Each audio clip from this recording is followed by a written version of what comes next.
Hello and welcome, everyone.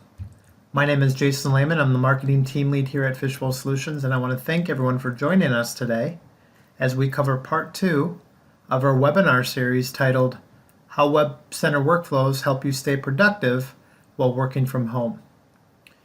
Happy to be joined by my colleague, Brent Genero, who's one of our subject matter experts when it comes to workflow at Fishbowl Solutions. And Brent will be joining me a little bit later on and giving you a demo. All right, so the first issue that we run into with workflows is that when you have several users that the document needs to go through before it can finally be released, and each of those users are distracted and busy with a million other things, it can end up dragging on, and the next thing you know, it's 2 weeks later and we're still trying to get this item released. And especially now when users are at home, they're distracted by homeschooled kids, and you can't just walk by their desk and remind them to take a look. So what the solution is to utilize Workflow Timeout Helper. So that is one of the workflow solution set components that will allow a timer to be configured so that the user is reminded of that they're assigned to this content item. So they can get this reminder, periodically until they take an action on it. So right now, I'm gonna come over here to our workflow admin applet, and the workflow I'm gonna show you is this training ad hoc workflow. So this should be basically what Tom showed you last week, where it's step 1 and step 2 of a workflow, and then a notification step.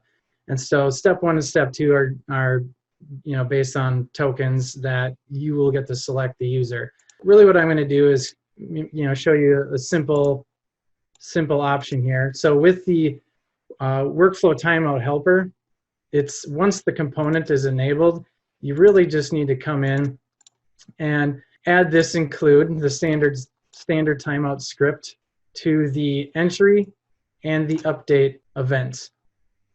In addition, if you want a more specific time limit than what the component has as the default, you can set that right here. So typically you would set this to be 24 hours if you wanted the user to get a reminder every day, which can be very nice because you get in the morning and you log in and you see this email and you realize, oh, I need to take action. I forgot about that. But for the purposes of this demo, I have it set to 10 seconds. So what I'm going to do is just come over here and I'm going to show a check-in of a training document.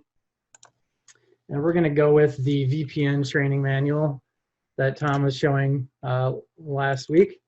And so for step 1, it's going to go to this department manager.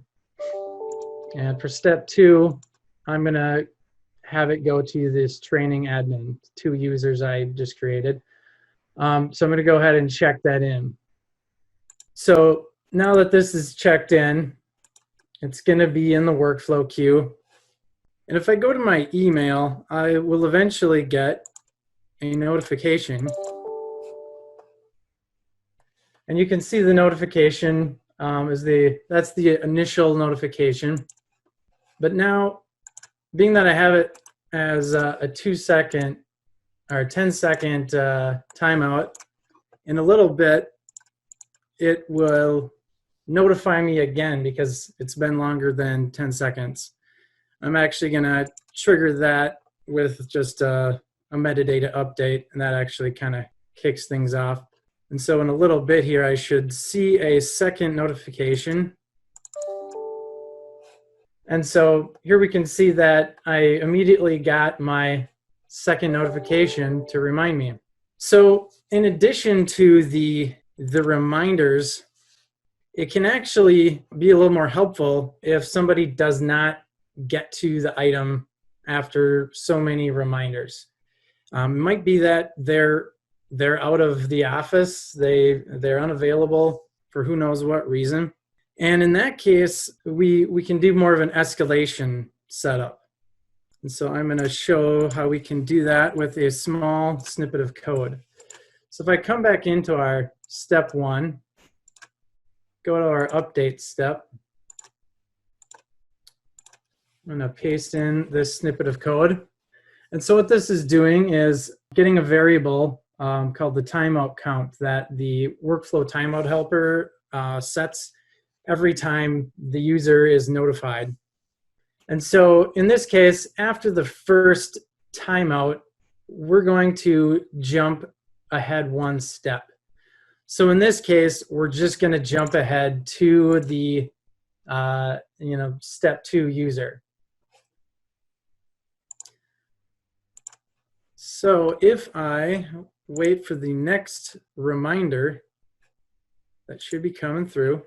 In addition to reminding, we should actually see now that because we didn't take action, this item moved to step 2. And now it is assigned to the training admin for step 2. So now in this example, the escalation just went ahead, and this is a simple example that just requires a change to the update event. But it is possible to make an add-on component that will allow you to override the default escalation behavior or timeout behavior, and it can give you a few more options. So you could do something a little more complex, like you could give the user a few more warnings before it gets escalated. You could actually list the number of days overdue. Sometimes users don't understand, or they lost track of when it was assigned to them, and when they get a reminder that says, hey, this is 3 days overdue, they might realize, oh, I thought that was just yesterday, and then they take action and get around to it. So that can be helpful, and it can also be helpful to just notify the manager, and the manager can take a look and see why they haven't got around to it. And in addition, you could also do some more complex routing to specific backup users, depending on the organization, who should be taking the backup role if somebody is out.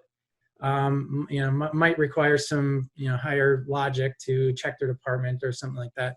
So there's definitely a lot of options here that can instantly reroute the item to the next available person and keep that item rolling and hopefully released in a timely manner. So the next issue that we can often run into with workflows is that some people are just not familiar, especially if they're a backup user. They might not know the process. And so one solution that we have with the workflow solution set is to enable the custom workflow review frames. As you can see here, it allows you to come in and set up rules. And I've already set up a rule for my step 2. And so in this case, on step 2, we're going to display a custom message. And so I replied, added that message here indicating that, training administrators must review the document in 3 days, along with the link that, gives you more information. So in this case, since that item got sent to the training admin, I'm going to go ahead and log out and log in as that training admin. So if we go to my workflow assignments, we can see that it's in the queue. If we go ahead and review the item, we can now see that because this is step 2, I've got that notice that I must review this within 3 days. And if I have questions, I can look at this training approval procedure that I've linked. And that just allows everything to go a lot more smoothly when you can remind users that we have procedures that we can follow. So in this case, the training admin as the backup is going to go ahead and approve it. Now, another issue is with a lot of backup users that aren't necessarily familiar with it, we kind of lose the state of things, or we lose track of why things got approved by who. And by default, you don't normally see a comments for approvals. But the approve with comments component, which is also part of workflow solution set, does allow comments to be added for approvals. So that can be really good for auditing and just tracking, why this got approved by training admin and actually never went through this department manager user. So I'm just gonna, add this note here, so when we later come back, we can see what happened. And so in this case, we know that the department manager just was unavailable. So I'm gonna go ahead and approve that. Now, at a later point, when we want to look into that, we can come over here, and if I do the quick search, go to the content info, I can then see that workflow history, which is another workflow solution set component, also will display that log of everything that happened. In this case, it was pretty simple, but in some more complex steps or complex workflows, you might run into a lot more steps that it's vital to get everybody's comments and make sure everything was approved the right way.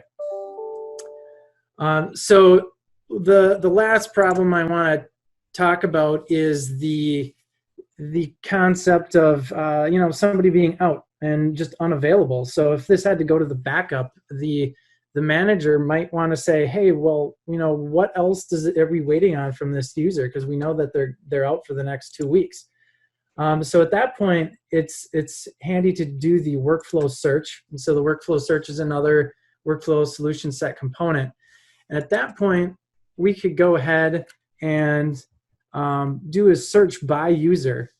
So right now, I'm just going to look up T. Johnson, and I can hit search and see that, here's everything that we're waiting on for Tom. So we could go ahead and update these items and send them to different people if we wanted. It'll tell us how many days we're in the step and give us a little more information than the standard workflow lists show you. And in addition, we can also export to Excel, which is handy if you want to just create a report and give that to the appropriate personnel. So with that, I can turn it back to Jason. Awesome. Thanks, Brent. Yeah, so to summarize, as we look to wrap up today's webinar, the purpose of this webinar series was to really show you, again, with these very unique and interesting times, that setting up ad hoc workflows using the workflow engine in WebCenter is pretty easy and straightforward. You can get other people involved in workflows. And again, using workflow and extending that out to different content-centric business processes can really help keep those processes moving, as there's been a disruption in our normal work state, if you will, with most of us working from home. The goal with today was to really show you, how to help remote workers even be more productive. So with this disruption, people out of the office, how do we make sure that people are notified? You can escalate items to the next person. And then you can provide more clear instructions for those people that are maybe newer to the workflow process or getting instructed on why that they're the next person to process the workflow with someone else being out. And then the ability to search for workflow. So as Brent showed there at the end, there might be more than one workflow that's kind of stuck, if you will. And so it's good to be able to go in and find those using a search capability. We hope everyone is safe out there. I want to thank you again for attending, and we look forward to you joining our next webinar. Have a great day, everyone.